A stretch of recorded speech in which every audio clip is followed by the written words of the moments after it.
آج آپ کو ایک سچی آپ بیتی سنائیں گے جس کا تعلق ملیر کے ایک رہائشی لڑکے سے ہے۔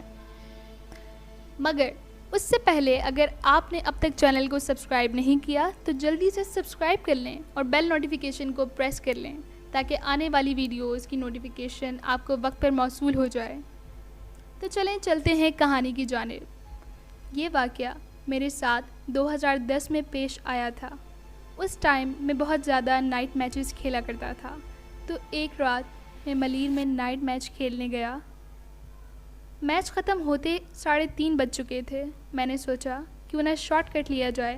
ملیر سے شاہ فیصل کالونی تک ریلوے ٹریک کے ساتھ ایک سروس روڈ چلتا ہے جو کہ آگے جا کے ڈگ روڈ اسٹیشن پر جڑتا ہے۔ میں نے سوچا آج اسی راستے سے چلتا ہوں۔ میرے پاس بائک تھی تو میں نے اپنی بائک اس سروس روڈ پر دوڑا دی، اور جب میں شاہ فیصل کالونی کے قبرستان تک پہنچا جو اسی سروس روڈ پر پڑتا ہے، تو جب اس قبرستان کے پاس پہنچا تو اچانک بائک بند ہو گئی۔ اس وقت بالکل سناٹا تھا، کوئی بھی موجود نہیں تھا۔ میں نے بائک کو کک ماری مگر بائک اسٹارٹ نہ ہوئی۔ پھر تھوڑی دیر بعد میں بائک کو لے کر پیدل چلنے لگا۔ میں نے دوبارہ کوشش کی تو بائک اسٹارٹ ہو گئی۔ پھر میری جان میں کچھ جان آئی اور میں ڈگ روڈ والے روڈ سے کٹ مار کر ملینیم والے روڈ پر آ گیا۔ اس دوران مجھے محسوس ہوا جیسے بائک پر کوئی میرے پیچھے بیٹھا ہے اور وہ کچھ بڑبڑا رہا ہے، مگر میں نے اس وقت کوئی دھیان نہیں دیا اور میں گھر آ گیا۔ گھر آتے ہی میں نے بیل بجائی تو میرے ابو نے دروازہ کھولا اور میں بائک اندر لے آیا۔ جب میں نے پیچھے مڑ کر دیکھا تو میرے والد دروازے کی دہلیز پر کھڑے باہر دیکھ رہے تھے۔ میں نے پوچھا ابو کیا ہوا؟ تو انہوں نے کوئی جواب نہیں دیا۔ میں نے باہر دیکھا تو ایک عورت جو کہ سفید کپڑوں میں کھڑی تھی اور نہایت عجیب اور بھیانک سا چہرہ تھا، اس کے منہ سے خون بہہ رہا تھا، اور جب میں نے اسے دیکھا تو وہ ہنسنے لگی۔ میرے ابو جو کہ بہت نمازی اور پرہیزگار ہیں، انہوں نے جب یہ منظر دیکھا تو مجھے غصے سے کہا دروازہ بند کرو اور اندر جاؤ۔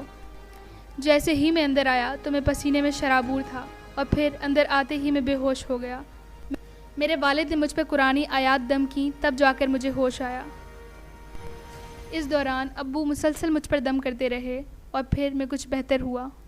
جب ہوش آیا تو میں بخار میں بری طریقے سے تپ رہا تھا اور وہ بخار میرے سر پر چڑھ گیا۔